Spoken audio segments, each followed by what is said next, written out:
عبدالله ابن عمر په لاره باندې روان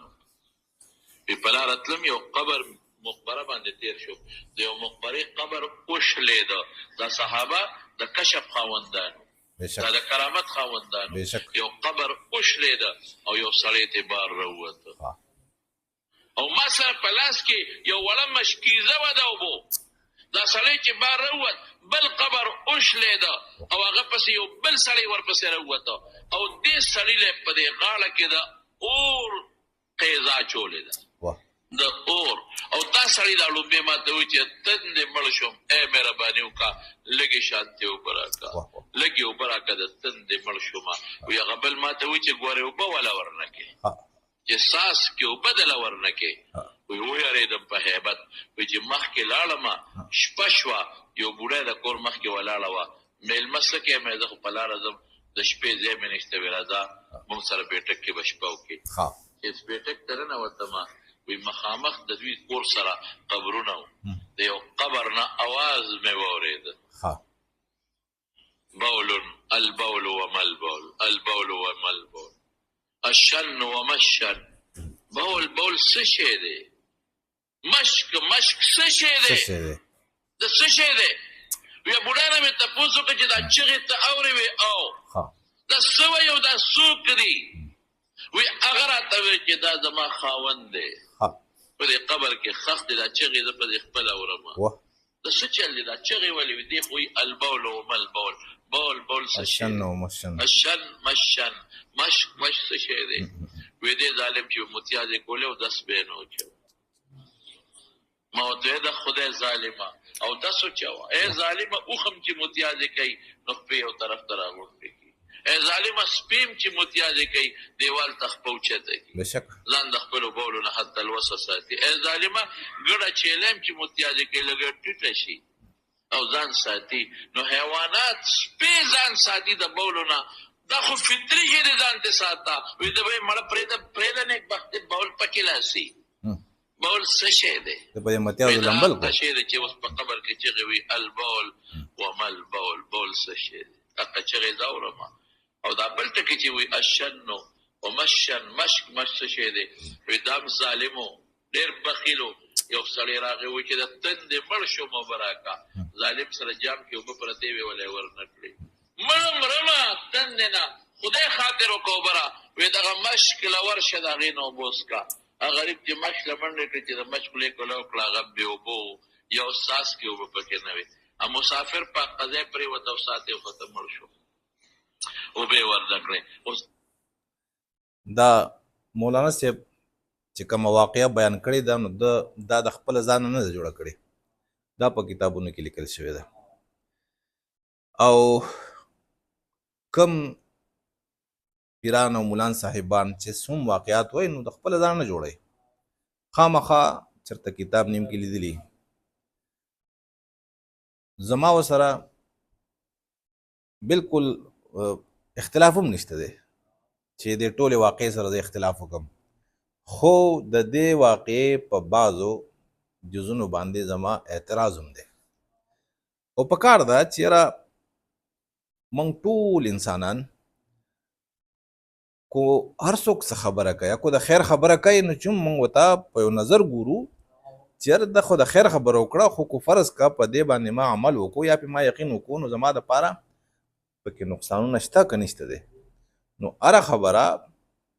چیرې یو ملا صاحب په منبر ویلې د هغې منل دا حماقت دی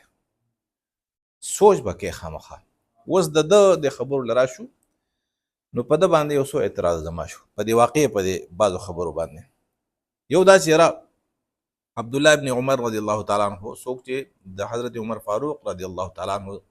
زوی و او لوی صحابي و ډېر لوی عالم دی ډېر لوی عالم تېر شوی نو دی په لاره ځي او صاحب کشف دی د قبر سینه وشلې ده د هغې نه یو سړی راووتو او د ده سره د اوبو مشکیزه ده ده ته وایي چې ما له اوبه راکړه د تندې نه مړ شو او ورپسې بل قبر وشلېدو او هغه ده ته وایي چې ګورې اوبه ورنه کړې مخکې چې لاړو نو بیا یو بوډۍ وه خو راځه وړاندې په دې باندې خبره کوو. کشف زه اختلاف نه کوم د الله پیغمبرانو د الله ولیانو ته الله تعالی خپل غیبي نظام باقاعده ښودلی شي او دا د هغه د ده په منځ کې ده. څوک په یقین کوي که نه کوي، خو د غیب خبرې او د غیب نظام الله تعالی خپلو بندګانو ته ښودلی شي. خو دلته کې واقع بله وشوه، قبر وچاودو او دغه مړی راووتو، د ده نه اوبه غواړي. اوس کو دې مړ دی، مړ خو دی که نه، نو د دنیا د اوبو ضرورت دته نشته او د ده سره دنیا اوبه دي. ټیک شوه، دله خو سزا په ورکوي که نه. نو د حضرت عمر د ابن عمر رضی الله عنه نه چې دی اوبه غواړي، نو دا اوبه خو دله څه فایده نه ورکوي، ځکه چې خو جسم نه یې راپاڅېدلی که نه. خو که ته وایې چې جسم راپاڅېدو نو جسم ته د اوبو ضرورت دی، نو بس دا خو بختور نه و چې یاره عذاب وله ورکو، د تندې نه مړ کېدو، په دې کې راپاڅېدو، دنیا ته راغی او بیا دی وایي چې بل پسې راپاڅېدو، هغه دله سزا ورکوله، وایي چې ګورې ګوټو به ورنه کړې. نو آیا په دې قبرستانونو کې دا مړي یو بل له سزا ورکوي که نه؟ الله وله ورکوي او د الله به خپل د سزا ورکولو څه پولیس پوي، څه قانون پوي که نه، څه مخلوق پوي، داسې ده که نه. نو یو خو دا خبره شوه، دا د اعتراض خبره ده. بله ابن عمر رضی الله تعالی عنه مخې ته لاړو، ماښام شو، شپه شوه، یو بوډۍ ولاړه ده، ده نه تپوس کوي چې څه کوې؟ دی وایي زه په سفر ځم، د شپې ځای مې نشته. هغه ورته پیشکش کوي چې زموږ په دې بیټک کې شپه وکړه، وده شه. بیا شپه شوه، نو د بیټک د خواته قبرونه وو، د یو قبر نه آواز راتلو، البول وم البول. او د ابن عمر رضی الله تعالی عنه ته کشف کېدو د قبر، د خو اورېدو، د دې ښځې نه تپوس وکړو چې ته دا چغې اورې؟ هغې وایي چې اورم، چې دا څه وایي؟ نو هغې وایي چې دا زما خاوند دی او دی دا بول دا خبره چې کوي، نو ده به اودس نه وچو. ما به ورته ډېر وایي چې اودس وچوه، ده به د پاکۍ خیال نه ساتو. نو دا هغه سزا اوس په قبر کې ورکوي چې دا ما څه کړي دي. دویمه خبر دا ده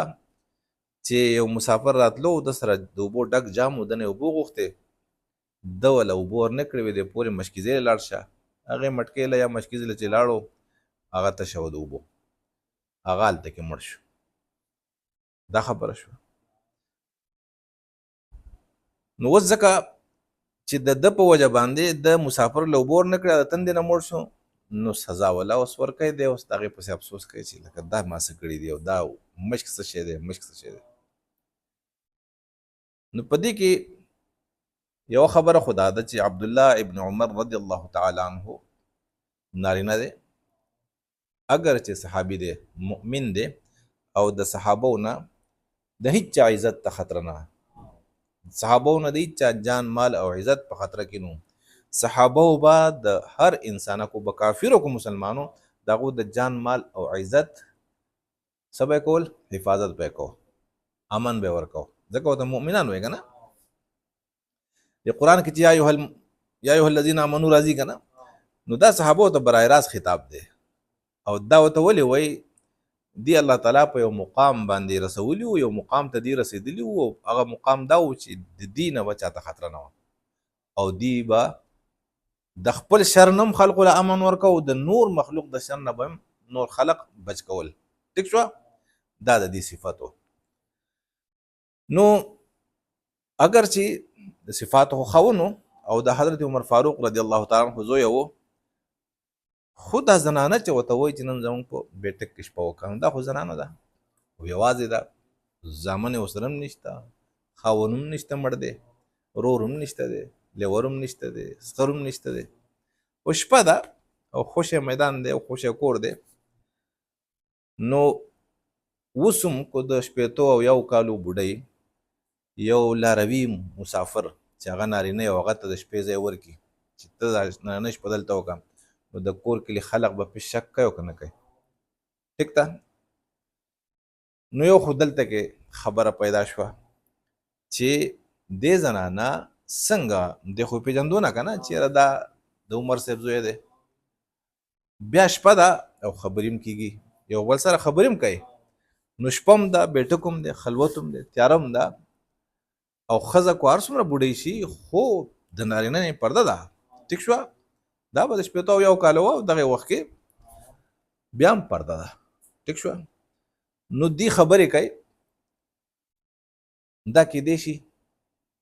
په کار خو دا وه چې یاره زموږ په پښتو په دې ماحول کې هم چې لکه مېلمه ځان له هم ناست د کور خاوندان ځان لري او د یو بل سره خبرې نه کوي خبرې کوي نارینه به نارینه سره خبرې کوي زنانه د نارینه سره خبرې نشي کولی بیټک کې ته راشه ته څه وې نو یو خو دا د اعتراض خبره ده زه جوابونه غواړم رد نه کوم ټیک شو دا خبر رد کوم نه جوابونه غواړم دا زما سوالونه دي اعتراضونه دي بل دا زنانه چې دا هم اهل کشف ده دا هم د ډېرې درجې مېرمن ده د الله دوسته ده ټیک شوه نو د دې خاوند دومره ګنده چې هغه به د بول هم لکه خیال نه ساتو او دس په هم نه وچو او بیا دومره بخیل دومره کنجوس چې یو سړی د تندې نه مري او دی ولې ګوټو به نه ورکوي او دا د الله دا ولیه چې دا د هغه ښځوالي هم کوي دومره ګنده سړی لکه ایمان نیم ایمان څه دی صفایي ده که نه نو دا سړی دا خاوند چې صفایي خیال نه ساتي نو دی به ترې پخوانو وویلي چې سړی ته خو انسان نه یې نو چې انسان نه یې زما سره څنګه ژوند تېر شي ته ګوره چې سپی ګډ او بیزا زناور ځان د دې بولو نه ساتي او حقیقت هم دغه دی چې دی ځان نه څښا کوي پې او ته پې ځان څښا کوې نو زه خو د الله ولی یم چې تا ته د قبر کشف کېږي که نه خو معمولي ښځه خو نه یې که نه نو څنګه ته د داسې ګنده سره عمر کې او ژوند ورسره کې او کور ورسره کې کیدای شي داسې صحیح ده او بیا دومره بخیل دی چې په میلمه باندې ګوټو بنس کي او د ده په کور کې یو میلمه د الله مسافر هغه د تندې نه مړ شي او ته ورسره بیا هم ژوند کې بیا بله خبره چې دا ښځه کله وایي چې یاره د مسافر دا قصه ورته کوي که نه نو معلومه دا شوه چې دا ښځه د دې خاوند سره شته په دغې ځای کې ده ته ورته ګورې او دا خاوند ورته د جام اوبه نه ورکوي بیا ته ولې ورکړه که نه چې ورېږه دلته کښېنه زه له اوبه درکوم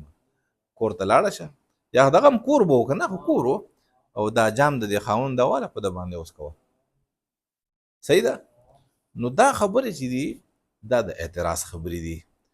هر چا چې لیکلي دي روایتونه دي تاریخ دی قصې دي حکایتونه دي نو ټیک ته حکایتونه جوړیږي د عبرت لپاره خو په دې کې د اعتراضونو ډېرې خبرې راوځي ډېرې نکتې راوځي نو زه دا نه غواړم چې یاره زه د ده سره اختلاف وکړم یا د ده د خبرو رد وکړم صحابه ما ووي چې یاره کشف ورته کېدی شي الله ولیان هر څه لیدلی شي د الله پیغمبران هر څه لیدلی شي خو دا د چې کومې خبرې وکړې نو په دې باندې زما یو څو اعتراضونه دي اوس کو څوک مني ډېره ښه ده کو څوک نه مني په کار ده چې یاره جوابونه راکړي چې نه دی دا خبره دی دا خبره ده په دلیل سره جواب راکړي